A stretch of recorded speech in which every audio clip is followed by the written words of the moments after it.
Caríssimos irmãos e irmãs, neste tempo nós estamos lendo o Evangelho de São Mateus. Jesus contou as parábolas, várias parábolas, e agora ele começa a explicar a parábola. Então a gente não precisa de muita explicação para entender. Jesus diz: quem semeia a palavra é o Filho do Homem. Jesus é aquele que semeia. Foi Ele que trouxe a palavra do Pai. Foi Ele que na sua bondade e misericórdia veio refazer a criação. Só para a gente recordar, todas as coisas foram criadas pela palavra. Deus disse: faça-se a luz, e a luz se fez. O pecado entra no mundo e causa um caos.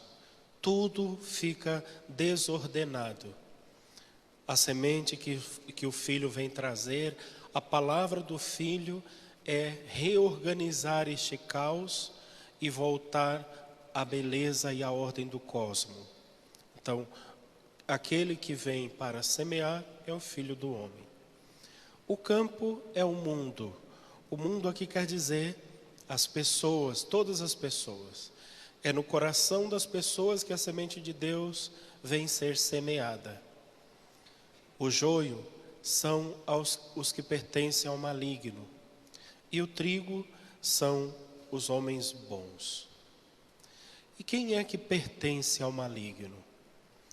Quem não tem capacidade de ouvir Deus.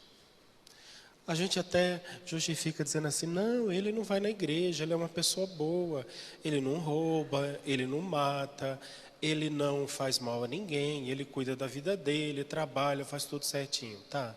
Mas ele ouve Deus? Ele ouve a palavra de Deus? Ele entende a vontade de Deus na vida dele? Ele é amigo de Deus? Ele pratica o bem, pratica a caridade, faz a palavra de Deus ressoar e ser ouvida em outros ouvidos, em outros corações? Ele faz isso? Não. Então ele não é de Deus. Porque para ser de Deus, tem que ser amigo de Deus.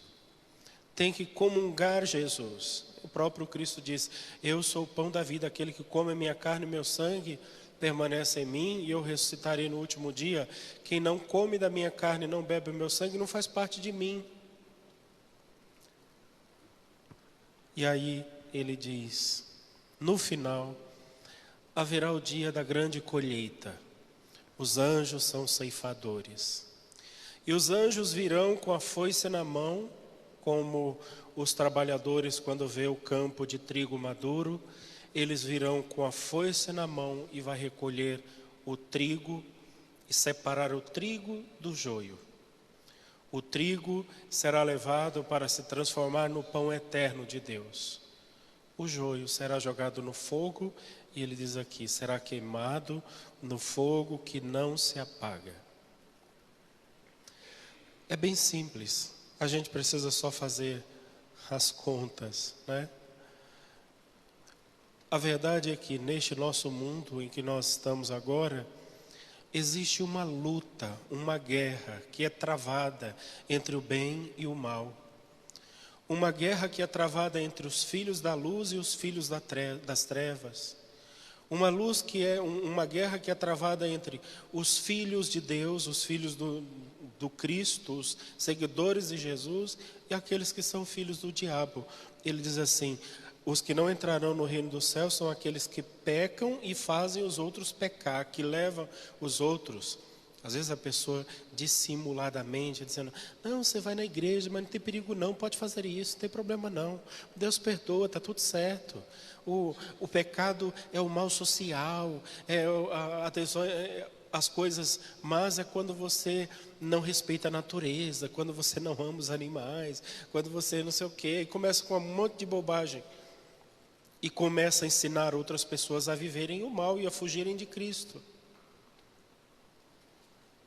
Resumindo, há uma grande luta entre o joio e o trigo. No final, a gente precisa ter clareza em saber de que lado nós estamos lutando. Do lado de Deus ou do lado do diabo. E só um aviso: para estar com Cristo é preciso lutar todos os dias. Para ser do diabo não precisa lutar, não precisa fazer nada. É só fazer como diz Zeca Pagodinho: deixa a vida me levar. E ela leva para o inferno.